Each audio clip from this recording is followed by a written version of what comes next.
कल रात मेरे सपने में प्रभु राम आए। मैं अचंभित थी खड़ी और वो मुझे देख रहे थे मुस्काए मुस्काए। मैं कुछ कहती और सोच पाती उससे पहले प्रभु चलने लगे, मतलब चलकर मेरे पास आने लगे और मेरे कदम खुद ब खुद घबराकर पीछे जाने लगे। तभी राम जी बोले, तुम इतनी घबराई क्यों हो?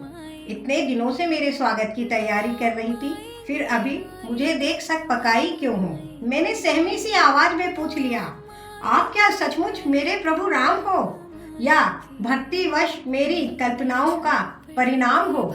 ये सुनते ही उन्होंने तुरंत मेरे सामने रामायण के अनेकों दृश्य प्रकट कर दिए।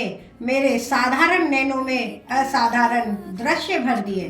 पर जब पिता दशरथ द्वारा माता कैकेयी के दिए वचन निभाने का अवसर आया, प्रभु राम की प्रतिक्रिया देख मेरे रोंगटे खड़े हो गए और रूह तक मन भर आया।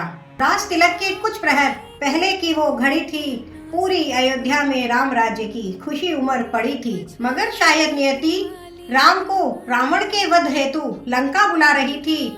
इसीलिए शायद अनीति अधर्मी मंथरा कैकेयी को राम के वनवास की बात समझा रही थी। कैकेयी पर कुसंगति का 2 पल में असर यूं नजर आया कि राज तिलक के एक रात पहले रानी कैकेयी ने राजा दशरथ को कोप भवन में जा बुलाया। भरत के लिए राज तिलक मांगा।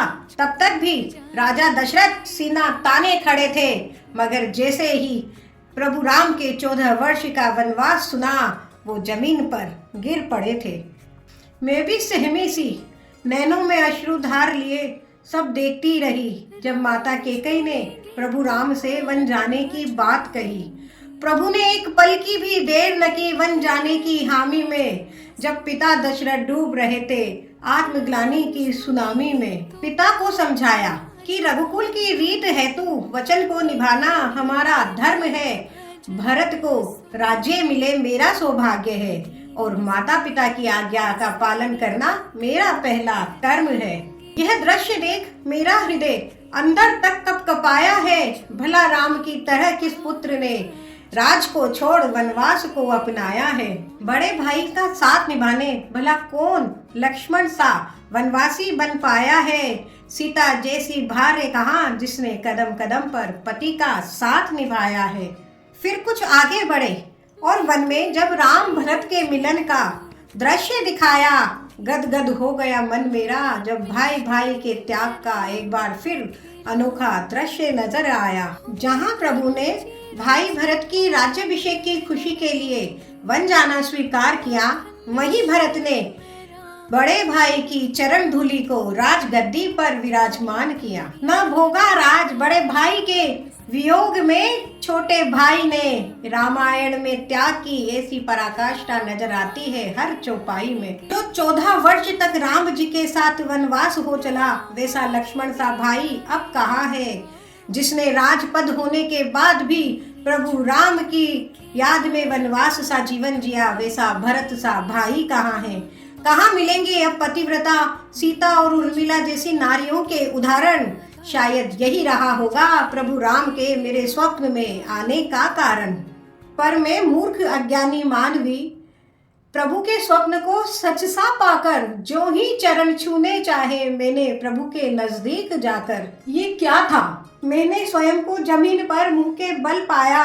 खुली नींद टूटा स्वप्न, न थे सामने राम जी, न रामायण का कोई किरदार ही नजर आया।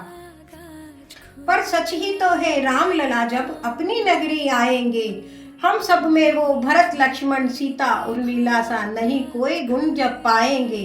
क्या गुजरेगी उन पर, क्या यही उनका सच्चा स्वागत अभिनंदन है? राम प्रभु के लिए हम सबको करना अब स्वयं अपना मंथन है। झूठ स्वार्थ छल और लालच को त्याग हमें भारत भूमि के संस्कारों को फिर से जगाना होगा।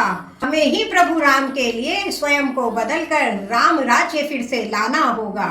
तो चलो करें उत्तम विचारों से प्रभु राम के आने की तैयारी। राम जी की जय, जय राम जी की। अजी जय राम जी की बहुत कहा, अब है राम जी की जय कराने की बारी हमारी। अब है राम जी की जय कराने की बारी हमारी। जय श्री राम।